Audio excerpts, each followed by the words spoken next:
All right, old school NBA fans, self-researched NBA facts. I got another video for you. As always, thanks to anybody who watches my videos, subscribes to my channel. I really appreciate it. If you haven't subscribed already, please do. I got pretty much daily content coming out, doing old school NBA, a lot of comparisons, different angles that you just don't really hear anybody talking about, certainly not the media. You know, it's just it's been a lot of fun doing the research and uncovering certain things and different aspects. And in some cases, it exposes certain players or teams, and it kind of strengthens others, just depending on what you're talking about. And in this particular video, actually, first I just want to say real quick, there was somebody in the comments who said that back in the 80s and 90s, the players just weren't athletic enough on defense, and you know that the players back then just somehow had it easier. And without even getting into the comparing the players, I mean, in what world do we live in where we think that a player that gets 2 extra steps, gets to palm or carry the ball, can actually fake you out with the footwork while the ball is being under their hand of which direction they're going to go? They put defensive 3 seconds in there. They hardly ever call an illegal screen. They took away hand checking. They took away flagrant fouls after the 1990 season. Things were much, much different back then. Athleticism wasn't stressed as much, only because the value of it wasn't as high back then, because of the physicality and the rules, which would allow you to get way up in a player's personal space. You know, you didn't have the freedom like you do now. It's just an apples and oranges thing to try to compare today's era with back then. If they implemented the rules back then with today, you would see a completely different league. And a lot of these guys that some of you people think are so skilled, you would see that, you know, they're handcuffed a bit because of the rules. So anyway, now that I got that out of the way, this video here is something that I didn't realize ever before. But I looked at my top 25 list, and I went over it. And how many times did one of these players play a player who was first team All-NBA? Okay? How often did they play him, and how good did they do against him? Now, the older players, I have, I think, 7 players that I did not include, because back in the 50s and 60s, there was, you know, pretty much every series you're going to be playing a first-team All-NBA player. You know, just there was 4 teams at one point. There's 4 teams in each conference, you know, and there's 5 players that make up the first-team All-NBA. So chances are you're going to be playing one of them pretty much every series. So it just seemed kind of, again, the apples and oranges thing. You know, if it is apples and oranges, I won't delve into it because it's just not a real good comparison. But I think anything after probably 69, when they expanded, I think it was 14 teams, okay, that opened things up a bit. And they didn't have a third team All-NBA until 1989 is when the first time that came in. I'm guessing it was based on the amount of teams they had, because they expanded the 2 teams in 89 and then another 2 teams in 1990, giving them 27 in the league.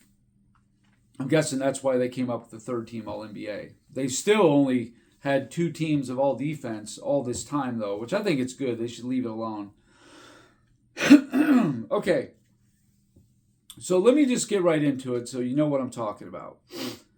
Number 25, Nikola Jokic. Now, Jokic is about halfway through his career.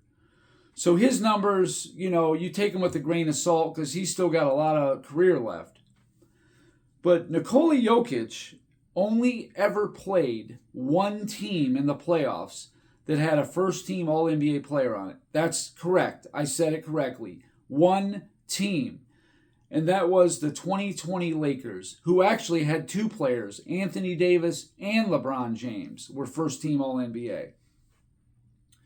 Jokic obviously lost that series. He's played a total of 14 series, and he's only played one series in which there was a player first-team All-NBA. That gives him a 7.1% of the time he's playing a team that has a player first-team All-NBA. And his record is 0-1. And as a little side note, I put the record of when a player played a team with two first-team All-NBAs, because it did happen. And Jokic, of course, is 0-1, period. So he's definitely 0-1 against the two All-NBA. But only 7.1% of the time, 0-1 record. Jokic just hasn't played the upper echelon players yet. Sure, he will, but he hasn't yet. Another one here, number 24, is Giannis. Giannis Antetokounmpo. He's played 15 series. Only once did he play an All-NBA player. Once out of 15 series for a 6.7% clip, and his record is 0-1. He lost that series. I'm pretty sure that was the 2022 Boston Celtics series when it was Jason Tatum. Okay, Elgin Baylor, number 23, will not be included.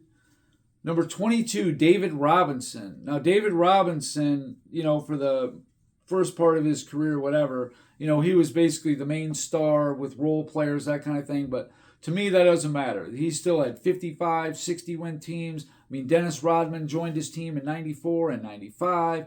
Tim Duncan in 98. I think he was hurt in 97 for basically the whole season. But anyway, David Robinson only 1-7. That's right. And that was not, that was a little bit of the reason why I had him at 22. People were wondering about David Robinson over Kevin Durant. Well, he just didn't have a lot of playoff success before Tim Duncan came along. He played 8 teams out of 27 that had a first-team All-NBA player. 29.6%, which is about average.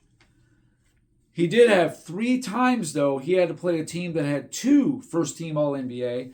That was the 94 Jazz with Malone and Stockton, the 02 Lakers and the 03 Lakers, which was Kobe and Shaq. He lost in 02 and he won in 03. So he's 1-7 overall, 1-2 against teams that had 2 first-team All-NBA players. So to me, not real great, but of course this is just one aspect. This goes to the core of your competition. And again, it doesn't have the records of the teams. This is just when you play one of the 5 best players in the league. This is what you did. Kevin Durant coming in at number 20 because Bob Pettit at 21. Again, he's an older player. Number 20, Kevin Durant. He played 13 series out of 32 that had a first-team All-NBA player for a clip of 40.6%. That's actually pretty good for an 8-5 record, which, pretty good record actually.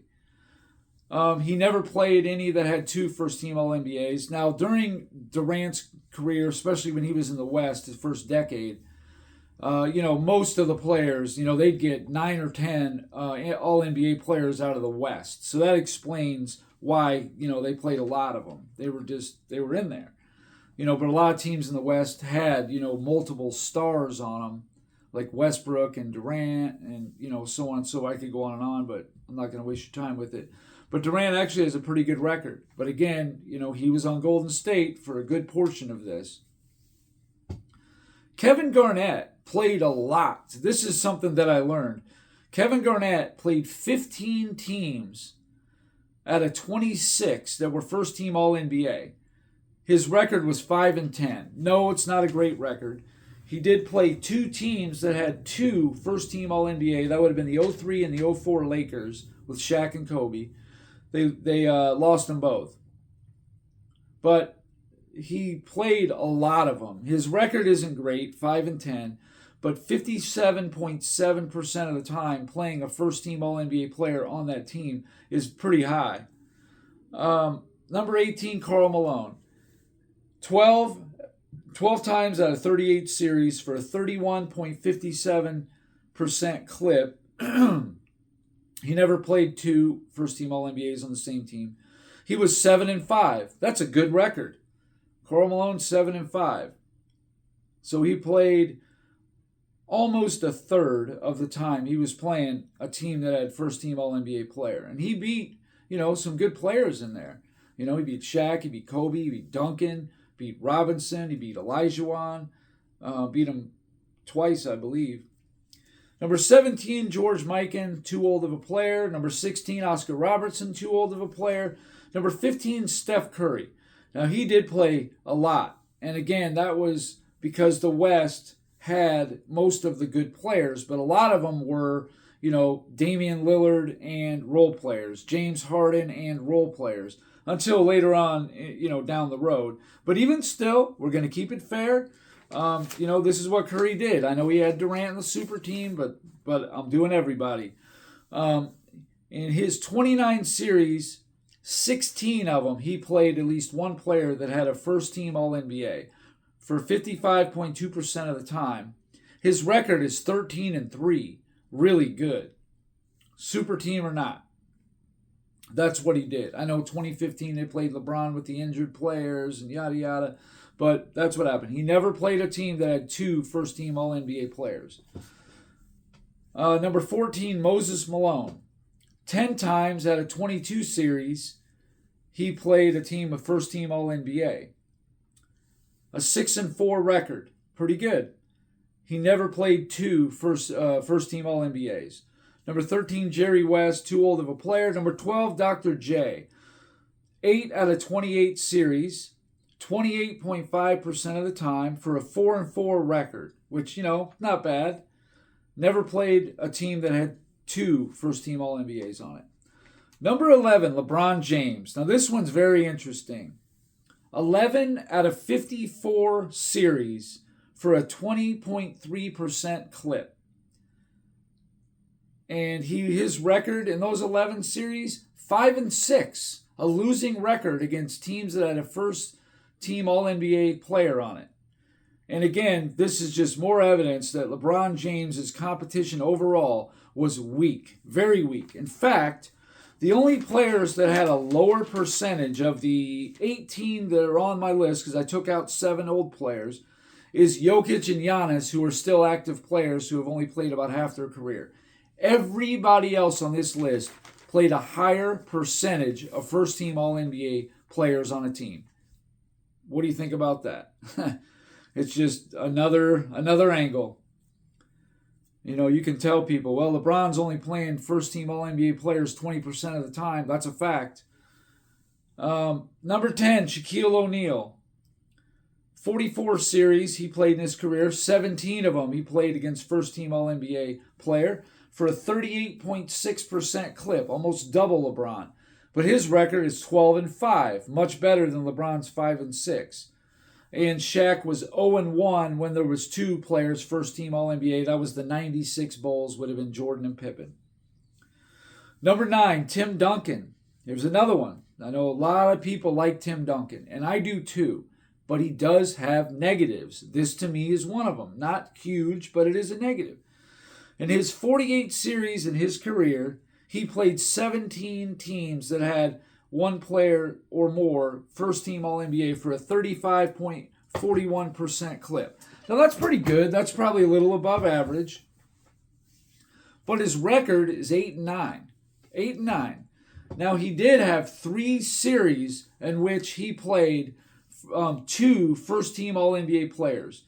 And that would have been against the 2002, 2003, and 2004 Lakers. He lost in 2002, won in 2003, lost in 2004. Number 8, Hakeem Olajuwon. This one's pretty interesting. And Hakeem Olajuwon's, 29 series, I think it is?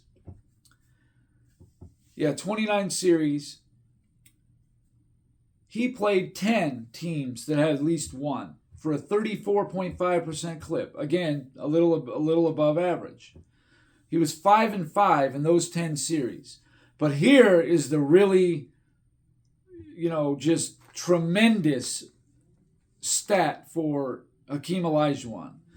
He played 3 teams that had two first-team All-NBA players on it. The 1986 Lakers, the 94 Jazz, and the 95 Jazz. He beat all 3 of them. 3-0. Nobody on this list is touching that. Number 6, Larry Bird. 13 of his 33 series, he played a team with at least one first-team All-NBA for a 39.4% clip. That's actually pretty considerable above average for a 7-6 record. Anytime you have a winning record, that's good. And he was 1-0 against teams that had 2 first-team All-NBA, and that was the 84 Lakers, and he won 1-0 on that. Number 5, Kareem Abdul-Jabbar. 15 of his 49 series, he played a team with the first-team All-NBA for a 30.6% clip, which is just middle-of-the-road average. His record is 9-6. Not bad. Pretty good, considering he had great teammates and all that, but it's really more about the competition. The record's fine, but I'm really talking about the competition. Now, there was 3 times he played a team that had 2 or more first-team All-NBA. The 1970 Knicks would have been Willis Reed and Walt Frazier, lost. 83 76ers would have been Dr. J and Moses Malone, lost. And then he beat the 87 Celtics for a 1-2 record on that. Again, it's pretty mediocre. Number 4, Kobe Bryant.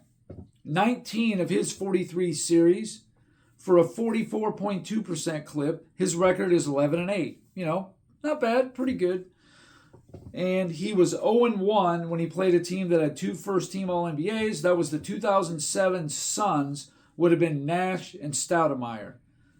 Number 3, Magic Johnson. Now, he had a low percentage, no doubt. 9 of his 40 series, he played a first-team All-NBA player. 22.5%. He had a 6-3 record, which that's a good record. That's winning, 2 out of every 3. He split the 2 series that had 2 first-team All-NBA players. The 83 76ers lost. 87 Boston, he won. I just went over that one. Russell was too old of a player. Number 1, Michael Jordan. Now, Jordan's not the best on this list as far as the percentage, the record, any of that. He is up there on record, though. I think only Curry had a better record.